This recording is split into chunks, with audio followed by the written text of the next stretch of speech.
What's up, crowd community?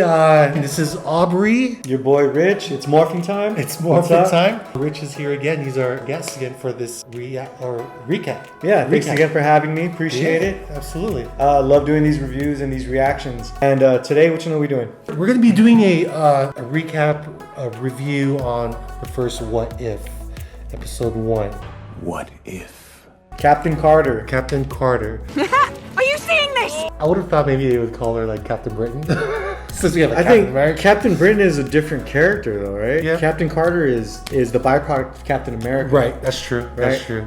Yeah. So let's start with you, man. What do you think about this alternate universe of Marvel? Well, I think the one thing I think is really cool is that you can interpret this series in two different ways. Mm-hmm. So you can look at it as a byproduct of what happened in Loki.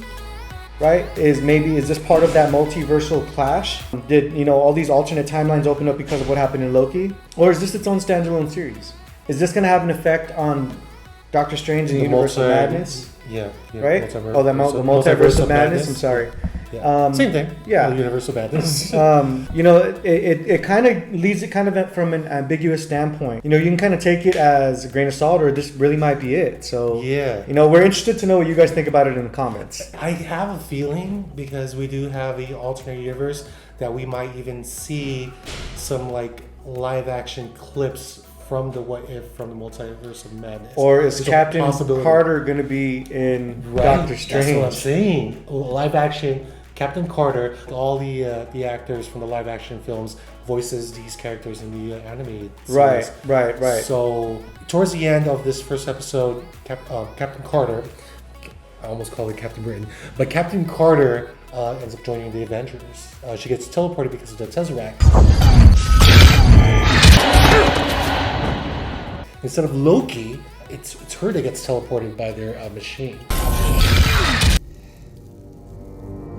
Right. And so she's the first. But Loki transports to that same spot. Remember in the first Avengers film? Oh, he does. Who was the scientist? Was it Banner? It wasn't Banner. But I know Hawkeye was there. Nick Fury was there. Sir, that's Captain Carter. I don't know who picked up. Who was the scientist that brought the Loki in there? I totally forgot. It's been a while. Instead of Loki, we get Captain Carter. So what happened to Loki? Please put down the sword. Please put down the spear. Yeah, well, because she has a Tesseract now. So what happened to Loki? Yeah, but Loki gets it in 2012. So this is, Isn't that the same year that she got teleported? Like that same year? Well, she teleported to that time. That time. So what happened to Loki? Like instead of Loki, it was her, because she has That's a Tesseract. interesting. Because Loki had a Tesseract that the first time. Like he took the Tesseract from Odin's treasure room. No, Thanos gave him the Tesseract. Yeah, Thanos gave him the Tesseract so he can lead the army over to New York. Is Loki still in Asgard at that time? Or was he still, That's what I'm saying. I mean, there's so many different things that are happening now through the series. The first Iron Man is Steve Rogers. Steve! Hey, Peggy. Put on the suit. Let's go a few rounds. Right? Or the first person to wear the suit is Steve Rogers. And the first Iron Man suit was created decades before Tony Stark did it in Howard Stark. Afghanistan or wherever the heck he was. Right. And now does Tony Stark create his element for power? That's how Dad did it. That's how America does it. And it's worked out pretty well so far. Since the suit's powered by a Tesseract? Right. Instead of the what did they use instead of the Tesseract to power the suit? Arc reactor. There you go. So remember, Tony Stark invented the arc reactor. Tony Stark was able to build this in a cave! Howard Stark started with the Tesseract using alien technology. So does Tony Stark create the arc reactor? Yes. Does that still happen in that universe? I don't know. But for him to create the suit, he would need to design the suit using the arc reactor. So because the suit now is available, is Tony Stark still Iron Man? Or do we get a really, really old Steve Rogers in the future? Because Steve Rogers exists. Like, he doesn't... I mean, puzzles are just moving. There's so many things going on, so it's hard to say. In the What If series, we're gonna find out more as far as like how the story goes, because the episode 2 is already out. What about Jeffrey Wright voicing the Watcher? Jeffrey Wright is an insane actor. I don't know if you guys watch Westworld at all. Isn't he the new Commissioner Gordon? The new the new Commissioner Batman? Gordon in the Batman. That's him. I mean, that guy is an awesome actor. He's awesome. And I mean, for him to voice the Watcher, Wow, I did not see that coming.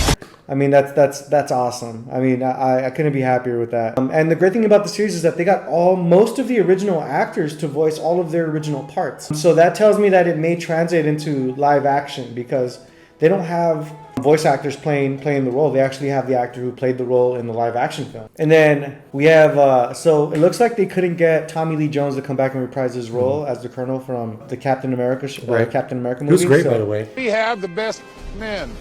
He was amazing. He was good. Looks like they got Stanley Tucci to voice Abraham Erskine, and then they got Bradley Whitford as Colonel John Flynn. So, I mean, Bradley Whitford's an amazing actor himself. He was the actor, I don't know if you guys have seen Get Out, but he played the father in Get Out. Right. Great actor. I mean, overall, it's been amazing. And then all the little callbacks that they had that were very similar to what we saw in the first Avenger. I mean, watching the episode, when Steve Rogers got shot, I was like, oh, they just killed Steve Rogers. Right. I was like, Steve Rogers is dead. So I thought Howard Stark was going to be Iron Man. Right.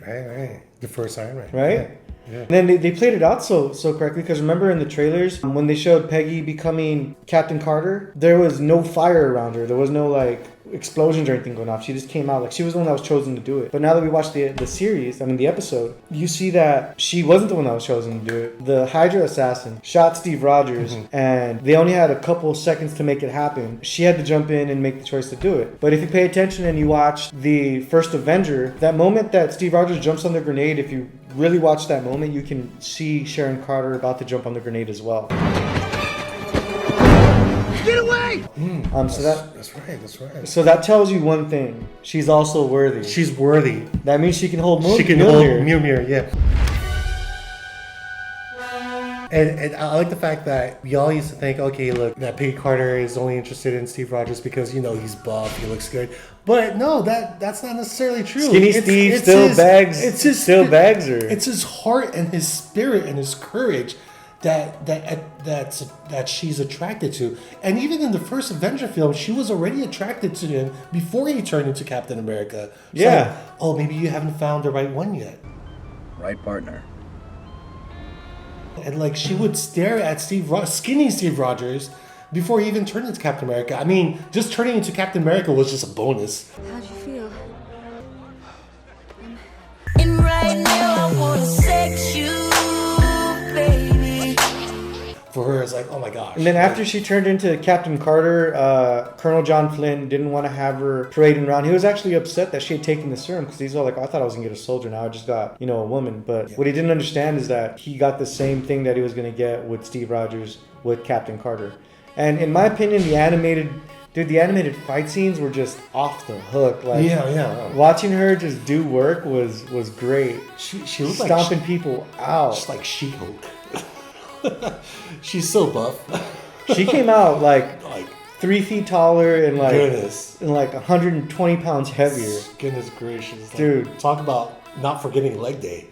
She didn't forget body day. Dude, body day. Some people think I'm lost, others think I'll be a legend. I'm never gonna stop till I'm... This is our quick little recap and review for this episode. Unfortunately, we didn't do a reaction on this first episode because due to schedule and everything, but we're definitely going to be doing a reaction on the second episode. Absolutely. Episode 2, I don't know what the title is. We haven't... all I know is I saw a thumbnail and all I saw was Black Panther. Yeah, T'Challa's in it. But T'Challa, he's not Black Panther actually. We all know the trailers. Like he ends up turning into Star-Lord. So we're going to get into that and definitely... go ahead and check out that video. As of now, this is our recap review of the first episode of What If? Episode 1. We'll just call it what episode? We'll just call it Captain Carter. Captain Carter. Of course, where can they find you? You can find me on Instagram. It's Morphine Time, or you can type in Pop from the Barbershop with spaces, and I'll come up too. Yeah, dude. That's right. I mean, first episode, Marvel did an amazing job. The animation, by the way, is really good. On point. Like, They're on point. They're spending a lot of money on this. They are. I give it a 9 out of 10. Wow. This is a higher score than it gave the Suicide Squad. Well, that's a film. This is a series. Yeah, it's different. It's 20 minutes. Yeah, I'm gonna give it like a 9 out of 10. I really liked it. So there's a lot of nostalgia with the first Captain America Avenger. Like I saw a lot of callbacks here and there, little Easter eggs. Like even that one part where Carter pulls Bucky and Bucky makes that little like, oh my gosh, you're so strong, you almost pulled my arm out. Thanks. You almost ripped my arm off. Yeah, a little callback to him becoming the Winter Soldier. Little nod. Yes, I get it.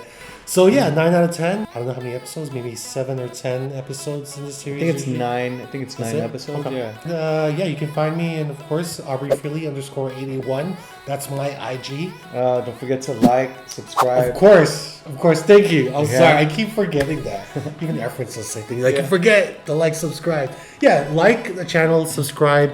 Go ahead and post your comments. Tell us what you think about the first episode. What are your expectations on the next ones? Because obviously, there's going to be a lot of twists and turns with the next episode since this is an alternate universe. There it is, guys. All right. Thank you very much for watching, and we'll All see right. you guys again on the next show. Peace, guys.